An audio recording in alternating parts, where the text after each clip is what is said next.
Wagwan, everybody. Welcome to the Dis Affamie History podcast, where we'll be speaking about history and as well family history and how history relates in terms of Caribbean people for the present as well as in the past, and how in the past what that does and brings forth for what we are going through at present and what we can learn from our history, from our family, and take that moving forward. So I do hope you enjoy the podcast. And if you like it, please ensure to subscribe, like, and review. Thank you.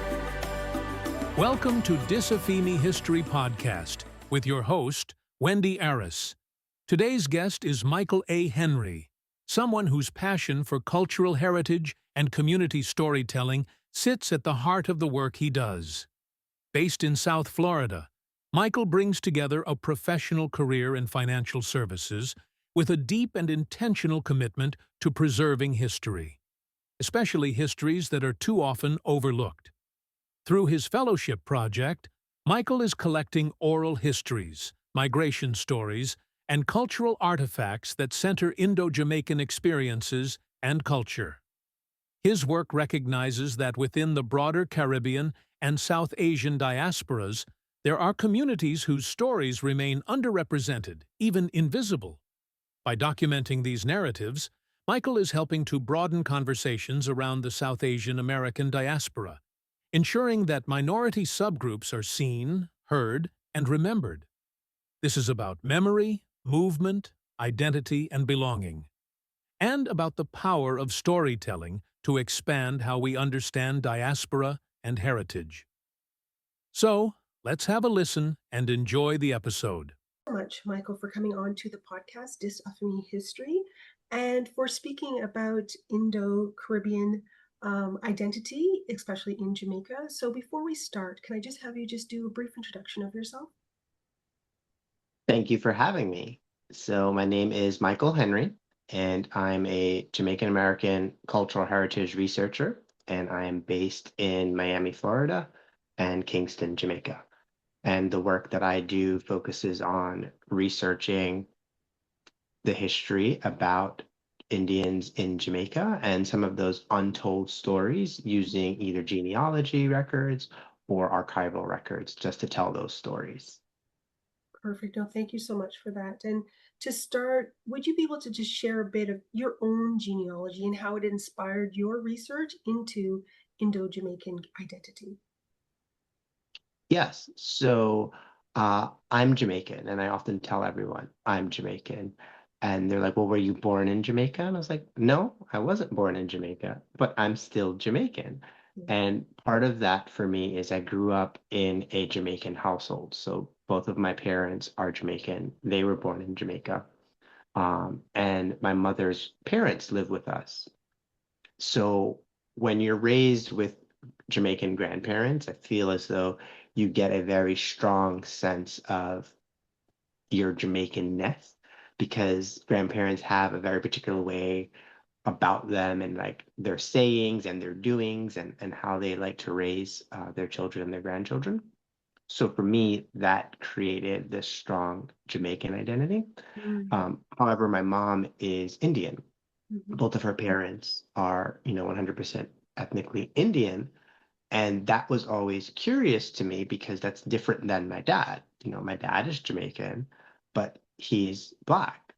So I was always just like, oh, there's a difference there. Tell me more. And my mom's family is very large. So when you have a large family, there tends to be a lot more just information sharing, and there's more people to know, more people to ask questions. Whereas on my father's side, it's a very small nuclear family, didn't really have opportunities to ask questions because they were also spread out. So I just leaned into my grandparents are here, let me ask them questions. And they told a lot of stories about their grandparents, their siblings, and all the people that they grew up with or grew around. And that just got me fascinated to want to learn more just about, well, who are we? Where do we come from? And I'm very much like a cat. Like when a cat plays with a ball of thread, they just want to keep pulling it to see where it'll go in the end. And for me, I always wanted to know why. So like Mhm. tell me the why behind everything. So whose mother is that and who's their mother, and like keep going as far back as you can. Mhm. Uh, and that's how it really started. Yeah, I can definitely relate in terms of the whole questioning and wanting to know the different stories. And in your article uncovering Indo-Jamaican stories, preserving cultural heritage, identity, and memory, you describe moments of blending in and feeling different at the same time. Could you just expand on that duality, what it meant for you personally and culturally? So I grew up in New York City and specifically in Brooklyn in a predominantly Caribbean neighborhood. Mm-hmm. And in the Caribbean neighborhood, there is a sense of community. We are all one greater Caribbean community because our histories and our cultures are similar but have their own nuance. So I felt, a part of that community. Um, and I also felt a part of the Jamaican community because I went to predominantly Jamaican educational institutions, predominantly Jamaican religious institutions. So that Jamaicanness and community was there.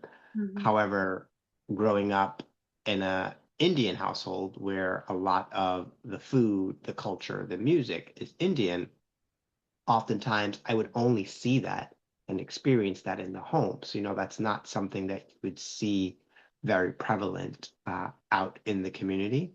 And Mm-hmm. that's really where I would say that feeling of outsiderness comes, because then you start to wonder, well, why do I not see myself and what I know to be my normal reflected? And then it makes you question, well, am I normal or not? Because why is it not prevalent? But I think over time, just having more conversations, with my grandparents, they were just very much about reaffirming that we know who we are, whether we see the representation or not. Like I've told you our lived experiences, I've told you where we're from. It doesn't matter if you don't see that around you every day, because we go back to Jamaica often enough where you can Mm-hmm. see where you're from and you can have that connection.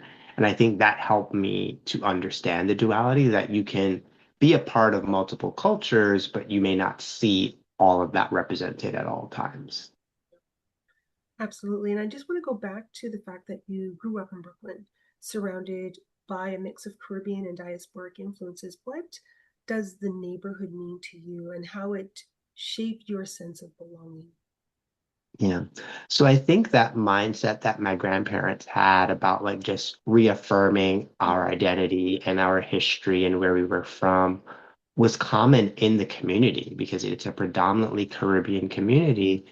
And whether they were first generation immigrants that had just arrived or they had been there multiple generations, they all were still firm in that we are Caribbean and then we're also from our respective islands. So it Mm-hmm. just gave us this sense of normalcy and a sense of belonging, where that when you're here, know that you're a part of this community. Like you may go to school or work outside of this community, and then you may be one of very few, but still know that you can come back home and have that community. And I think that was really comforting, especially from like a very basic lived experience standpoint.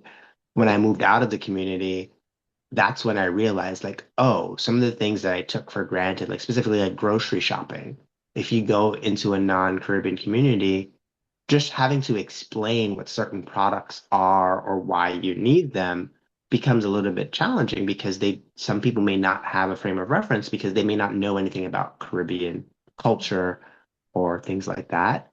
So then it made me realize that yes, if you have that community and that sense of home, that makes things a lot more easier. And Mm-hmm. then also makes you appreciate it more because you realize that when you don't have it, that you really are at a loss. Exactly. Absolutely. And you mentioned about food and of course folk songs that are strong cultural anchors in your work. How do you see these traditions as tools of connection? And how did your dual identity influence that understanding? Yeah. So since my work focuses on researching Indian history in Jamaica, and that is tied to um, Indians that, or actually people from the Indian subcontinent, because it's not only India. Um, they came to Jamaica as laborers to do contract work. And at that time, food and music was very much a part of their culture in their Mhm. homeland. So they brought that strong understanding and commitment to food and culture, and especially music with them. And Mhm. it was a means of survival for them. So, in order to get through these arduous work contracts and living in a foreign land without knowing if they're able to return, Mhm. they had to lean into that food and that music um, as a form of resistance, but also as a form of resilience.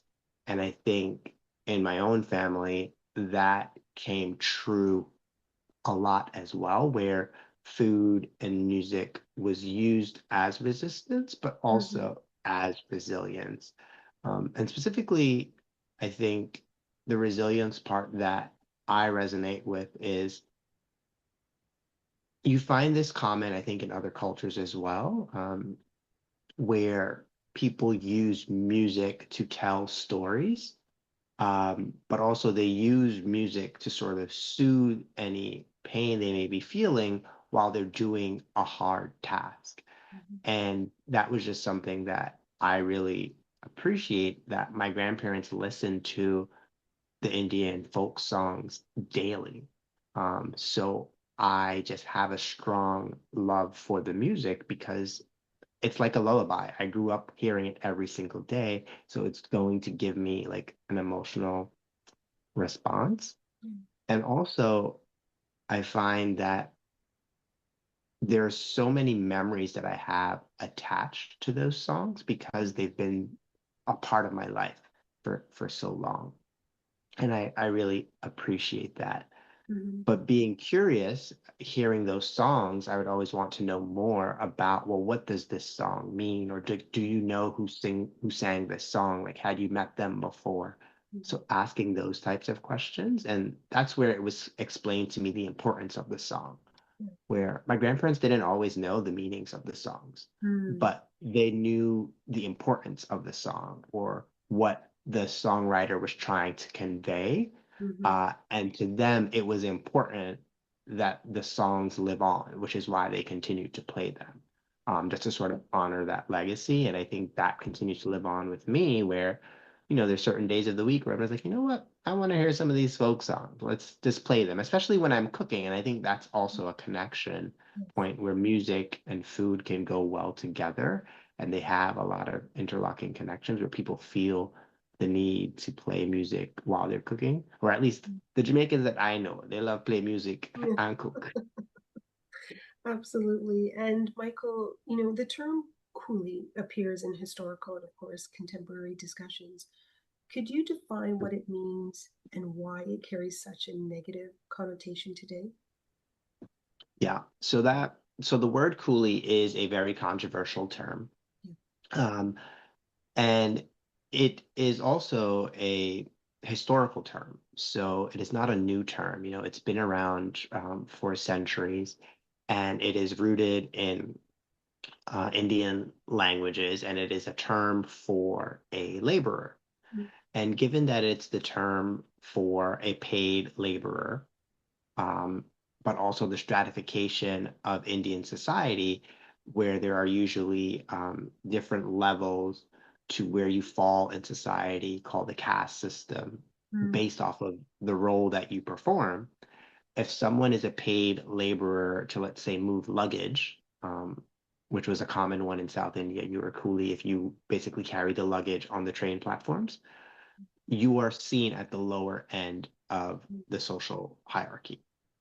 So with that as its grounding, um, it's carried over many years later to sort of be a derogatory term as you are seen as less than or you're being low class in Mhm. either how you're speaking or how you're acting or just your overall disposition.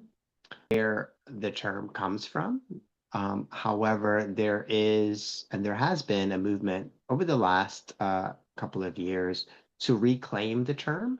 And I know that exists in many cultures where newer generations try to reclaim the term.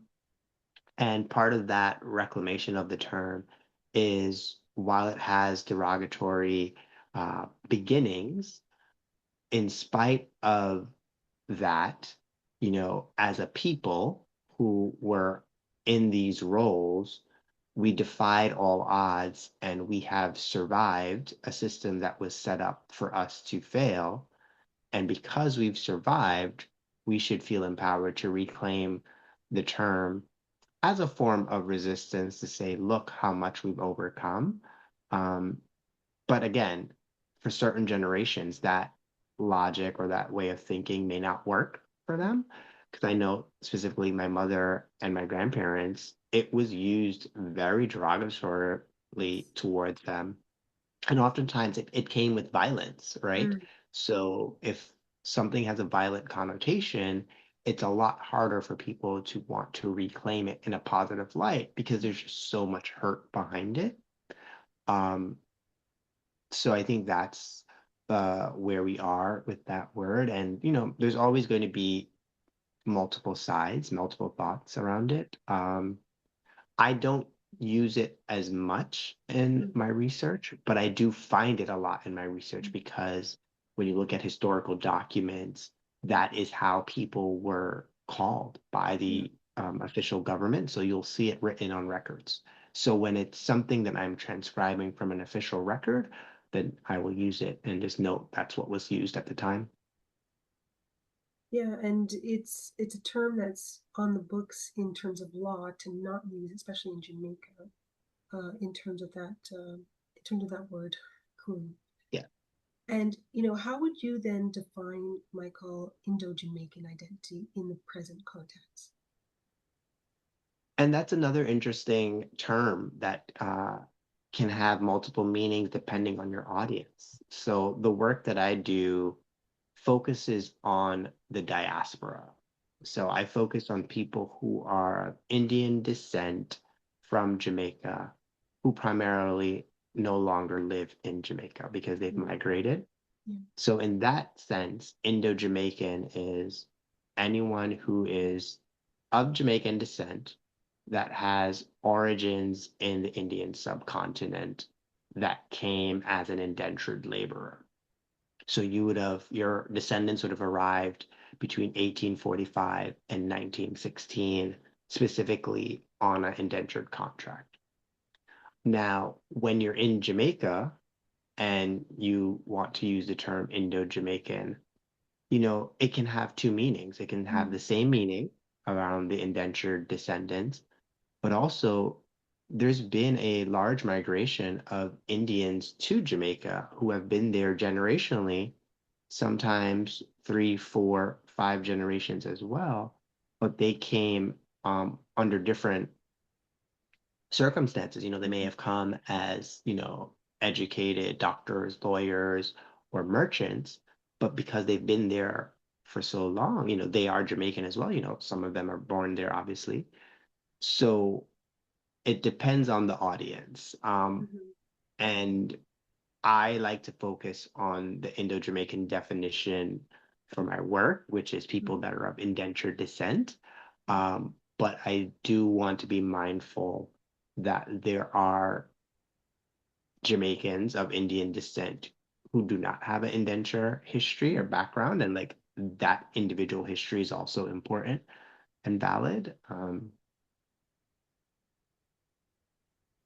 So then how did your research process help you uncover details that were missing from existing narratives?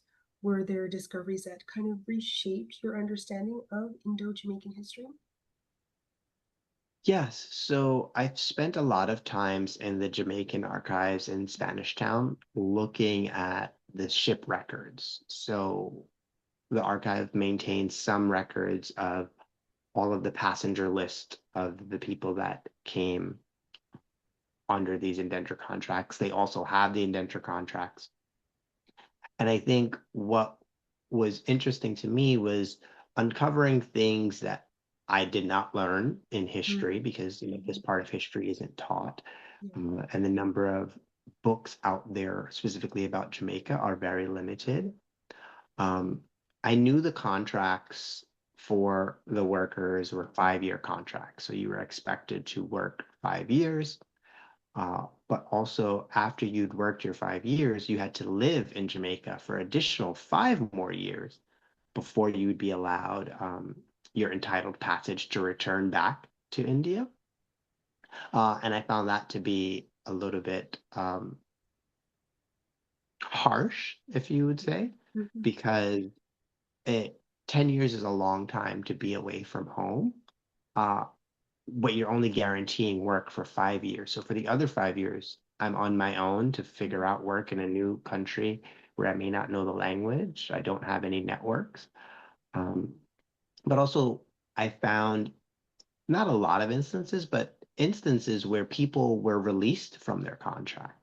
And I was surprised to see that. Or just in the beginning, their contract wasn't 5 years. And I was like, well, how did you negotiate a 3-year contract? Because that's outside of what the established norm was.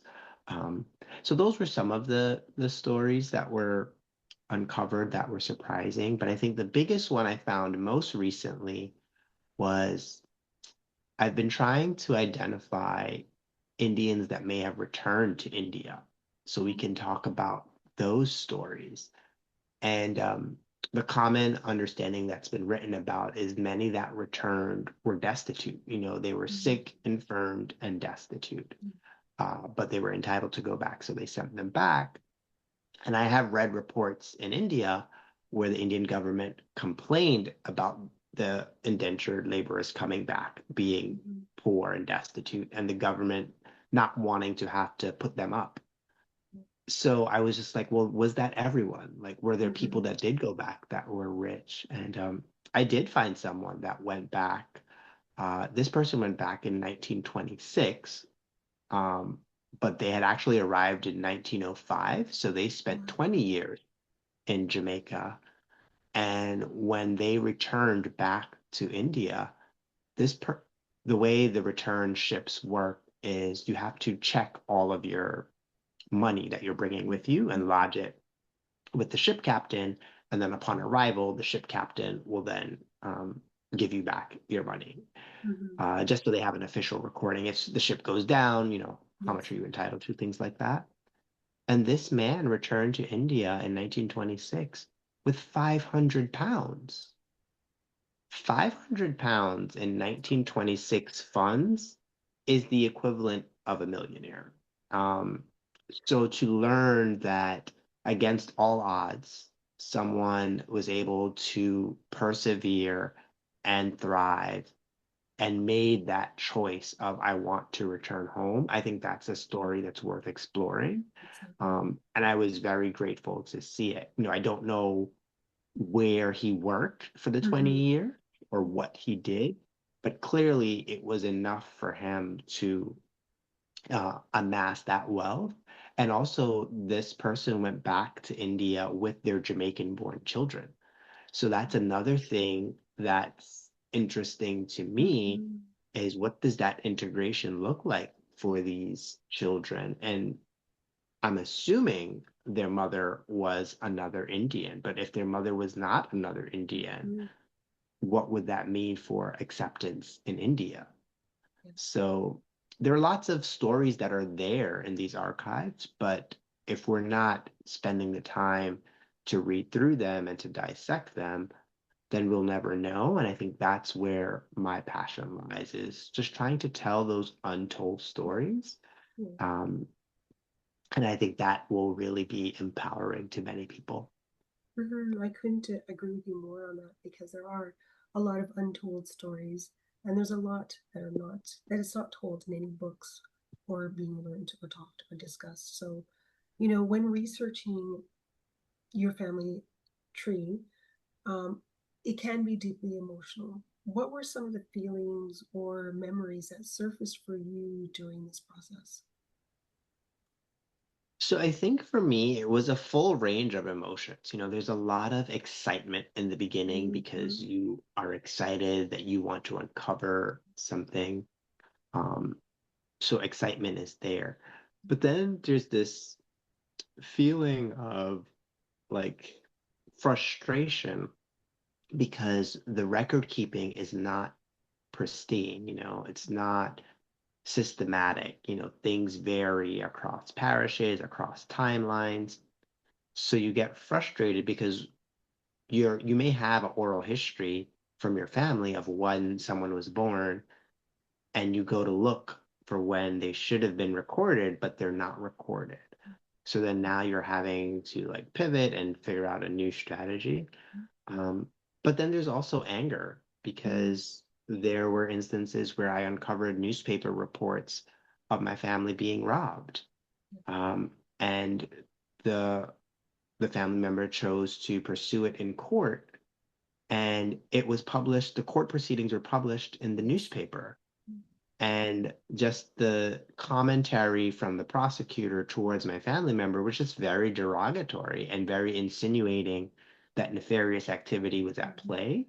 Mhm. Um, so that was, enraging to see that, like, our dignity is never really there. It's always being challenged.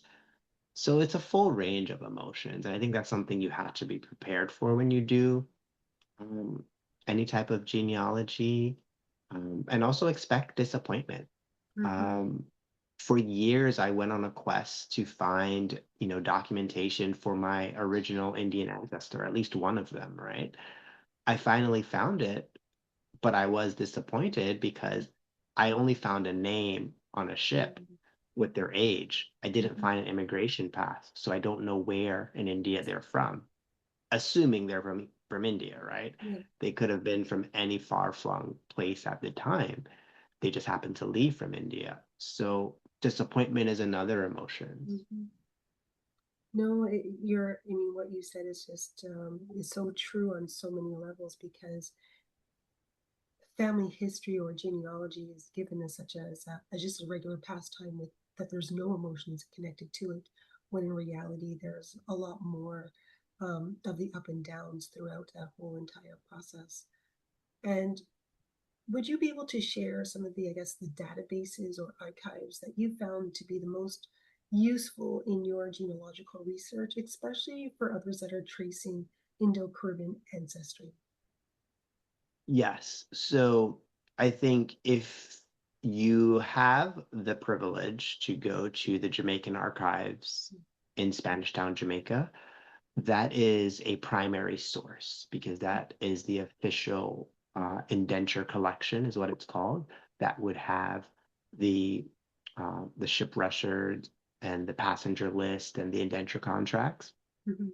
However, I caution you that that is not always the most fruitful because, like I said, it's not consistent record keeping. So you may not have immigration passes for every ship, or you may not even have the actual full passenger list for every ship. It might have disintegrated. So if you're trying to find the original Indian ancestor, you may not be able to. But there are other databases that you can use, such as Family Search, Mhm. which is maintained by the Church of Latter-day Saints, and they have gone on a global quest to digitize um, birth, death, marriage records for many jurisdictions, and the Caribbean is one of them. So you can go on their website to do some searches, but they also maintain research reading rooms in different cities. So you can make a reservation to go to their research room, and they have microfiche. So you can look at the actual microfiche to find those records because all of the microfiche may not be digitized, it may not be indexed. So you might not find it doing that search online, but you could find it from the microfiche. Ancestry DNA is another one. They tend to rely on databases from Family Search, but they also have other things that they're connected to, whether it's newspaper archives, whether it's family trees that others have built with their source documentation that you can connect to.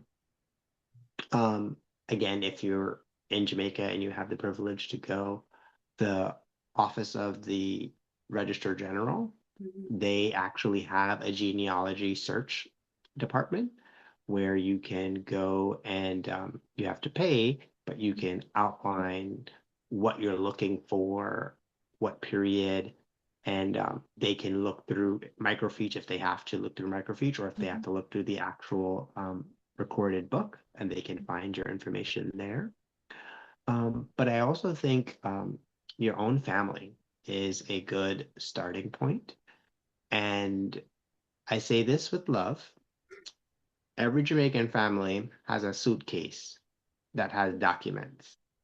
It may not be opened very regularly, but there is a suitcase with documents under a bed, on top of a barrel, in a closet, and it is your job to go through that suitcase with your family members and ask questions. And I think it's a good cathartic process because most times it brings back good memories, or it just brings back a nostalgia that can get people mentally in a different space, and they automatically start to open up and mention things that you wouldn't have thought to even ask. But seeing a memory in a suitcase triggers that for them. So that's something that I highly encourage people to do. Um, Also, this is a little bit sad, but when family members pass away, make it a communal effort to go through their artifacts in their home. Don't just leave it up to one person to go through the artifacts, because you run the risk of someone not knowing what something is and the value of it, and then it gets discarded. But if multiple people are there and it's sort of a group project of like, oh, hey, what is this? Do we keep this? Do we throw it out? Then you might uncover some things.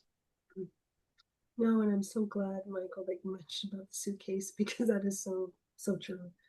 And for you, what continues to motivate you to tell Indo-Jamaican stories, and how do you hope your work continues to broaden the conversation on Caribbean identity for the diaspora? So for me, I think it's a life calling, it's a passion, because I've been so passionate about this since a young age, pre-internet, and Yeah. not giving up and trying to just do this research. So I'm just deeply passionate about history and about culture, especially my history and my culture. So I want to continue doing this work. One, in the hopes that others will get excited about their history, but also just to keep people informed, because I feel as though if you review the educational curriculum in Jamaica, the way Indian indentureship is talked about is a very small blip in any history book. So you're not told the full story. You're not told the depth of the story. And if you don't know your own history, you're very easily led astray because you're forced to believe what others are telling you. And I'm very much of the mindset that to, I can trust what you're saying, but I want to verify what you're saying. So in order for me to verify what you're saying, I need to go and look at another source. So what I want to start doing is just publishing more of my research so that people have resources to go to be like, hey, this is what the indenture contract looked like. This is what the system was, and making it more digestible. Because one thing I know, especially within the Jamaican context, is we like our history. We know some aspects of it, but it's hard to digest, and it you have to make things easier to people. So either short form content or just quick little pieces that they can digest, maybe like a digital way, will reach more people than saying, oh, did you read this 300-page book, right? Because that's not gonna happen. definitely. And, Michael, as we come to a close for this episode, what message would you like to leave our listeners today with, especially those seeking to reconnect with their own family heritage? I would say don't get discouraged. There are a lot of different family dynamics in the Caribbean, especially in Jamaica, in terms of, relatives may not speak on a regular basis, or you're just estranged because of migration or any other factors. However, don't give up. Like, if you want to learn more about your own individual history, your own individual family, ask questions. We may not have family members that are willing to talk, but keep asking the questions. If your parents don't want to talk to your parent siblings. Maybe the siblings will want to talk. Or sometimes the spouses may know the family history more than your actual family members, so start talking to them. So leave no stone unturned. Ask questions, but also feel encouraged to use the internet to seek out resources, but also seek out a community, because there is a community out there Mhm. of people that want to know more Yes. about their history, and they're just trying to find the community. And if you can find your tribe, they will guide you, and help you get to what you're looking for. And then worst case scenario, you don't have the time, you don't have the energy, you're gonna have to pay somebody. It might be expensive, but there are paid genealogy searchers out there that will do the work. Again, because it's a passion for them or it is their job, and they take pride and joy in connecting family members. So there are tools at your disposal. You just have to figure out what works best for you, and just don't give up. Yes. No, good words, good words. So I wanted to thank you so much, Michael, for coming on to the podcast, sharing your knowledge, sharing your time to be able to speak on this. So thank you so Yeah, no problem. Happy to do so. Hoped you enjoyed this episode, and if you did, please make sure to like, follow, subscribe, and write a review for the episode wherever you listen to your podcast. Thank you.